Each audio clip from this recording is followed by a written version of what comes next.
आणि यानंतर राजकीय विश्वातून एक मोठी ब्रेकिंग न्यूज। एकीकडे छगन भुजबळ नाराज आहे, तर दुसरीकडे मात्र उपमुख्यमंत्री अजित पवार मागील 24 तासांपासून कुणालाच भेटले नसल्याचं वृत्त आहे। अधिवेशनाच्या पहिल्या दिवशी अजित पवार सभागृहात उपस्थित राहिलेलेच नाहीये, तर अजित पवार यांच्या नागपूरमधील विजयगड निवासस्थानी येणाऱ्या कार्यकर्त्यांना अजित पवार बंगल्यावर नसल्याची देखील माहिती दिली जाते। त्यामुळे अजित दादा नेमके आहेत तरी कुठे, हाच सवाल सध्या उपस्थित झालेला आहे। अधिकची अपडेट आमच्या प्रतिनिधी रुपाली बडवे देत आहेत। थेट जाऊयात। रुपाली, नेमके अजित दादा आहेत तरी कुठे? कारण अजित दादा 24 तास संपर्कातच नाहीयेत।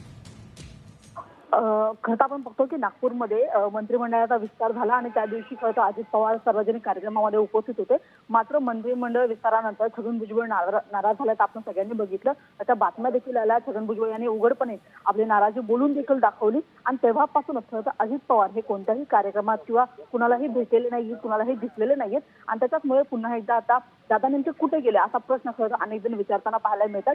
खरं काल दिवसभर सुद्धा आणि आज सकाळपासून सुद्धा विजयगड हा नागपूरमधील अजित पवार यांचा बंगला आहे आणि याच बंगल्याच्या इथे जे सगळे अजित पवारांना भेटण्यासाठी कार्यकर्ते येतात, पदाधिकारी येतात, वेगवेगळे लोक येतात, त्या कुणालाही खरं अजित पवार भेटलेले नाहीयेत आणि त्याच्यामुळे पुन्हा एकदा दादा नेमके कुठे गेले असा प्रश्न विचारला जात आहे।